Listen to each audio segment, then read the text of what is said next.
Hola, soy Milo y llevo mucho tiempo pensando en por qué eres incapaz de cambiar. Esta es una pregunta que me plantea al leer el libro de Dostoyevsky, Memorias del subsuelo.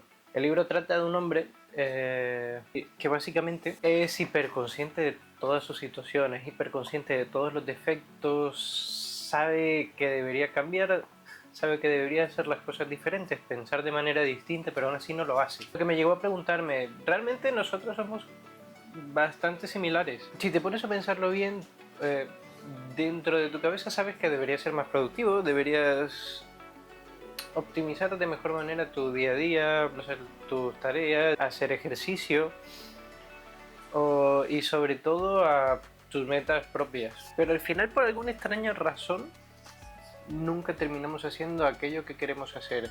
Siempre nos encontramos con alguna excusa. Quizá no necesariamente diciéndote que vas a fracasar, sino más bien una excusa que inventa tu cabeza para mantenerte estático. Un ejemplo de esto sería, en vez de decir, pues vas a fracasar, eh, te dice normalmente prepárate, estudia un poco más, quizá ahora mismo no es el momento, no tienes el equipamiento adecuado. Este tipo de excusas normalmente nos mantienen en el mismo sitio. Y os voy a explicar por qué pasa esto. Dentro de nuestra cabeza existe una cosa que se llama el ego.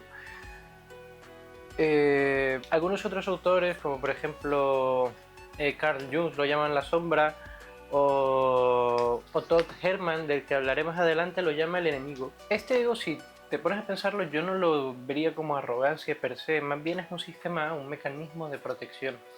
Algo que se ha desarrollado durante miles y miles de años, desde la época de las cavernas, y que básicamente lo que hace es predecir la incertidumbre. La incertidumbre, al final, antiguamente significaba esa barrera que nos separaba de la vida y la muerte. Porque imagínate que socialmente tú no fueras aceptado. Hoy en día da un poco más igual, pero antiguamente eso significaba que era probable que tu tribu te fuera a abandonar. Y si tu tribu te abandonaba, ya tú no tienes nada que hacer. El ego en sí lo que hace es ayudar a reducir la incertidumbre, sobre todo la incertidumbre del quién soy. Lo que hace es construir una muralla alrededor de ti diciéndote, esto que está aquí soy yo.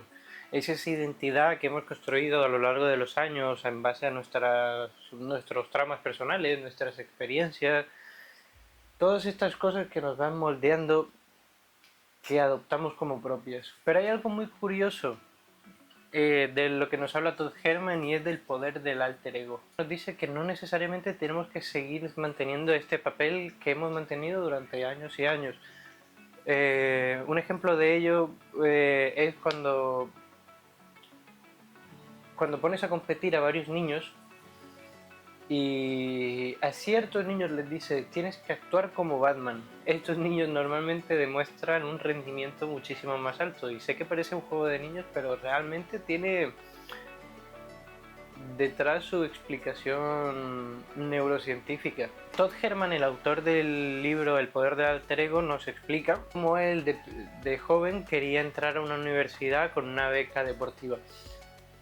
Y para ganar aquella beca necesitaba aumentar su rendimiento. Él jugaba fútbol americano. Al comenzar a jugar a fútbol realmente no era malo, pero tampoco destacaba dentro de lo que cabe.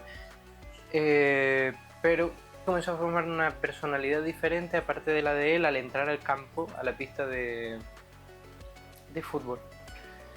Lo que hacía básicamente era ponerse cromos de jugadores de fútbol americano en ciertas partes del cuerpo. Por ejemplo, en la cabeza se ponía algún jugador que fuera muy bueno en la estrategia, en los hombros se ponía jugadores que eran buenos placando, en las protecciones de los pies se ponían jugadores que fueran muy rápidos, básicamente creando un Frankenstein perfecto para jugar el fútbol americano. Y gracias a eso consiguió ganarse la beca estudiantil. Curiosamente esto no lo llevó simplemente a estudiar deporte ni nada de estos, pero sí que se interesó muchísimo más por el tema de la mente. Muchas veces olvidamos que básicamente lo que somos simplemente es una interpretación. Pero ¿y si cambiamos esa interpretación y nos convertimos en aquello que queremos llegar a ser? Muchos ejemplos de ello, como Eminem con Slim Shady, Beyoncé con Sasha Fierce. Más adelante, si os interesa, quizá haga un recopilatorio de tips de cómo crear un alter ego diferente, pero si queréis comenzar a practicar con ello, simplemente lo que tenéis que hacer es dejar de pensar quién soy y empezar a pensar qué persona necesito ser para conseguir las cosas que yo quiero. Al final el ego no es malo, es algo que nos ha defendido durante toda nuestra vida y es una identidad que realmente es necesaria, pero quizá la verdadera libertad aparece cuando dejamos de defender nuestra propia identidad y comenzamos a construirla conscientemente. En fin, muchas gracias por ver el vídeo. Si os ha gustado, dejadle un like. Si queréis que hable de algún tema en particular, dejadlo en los comentarios. Y nos vemos en el siguiente vídeo.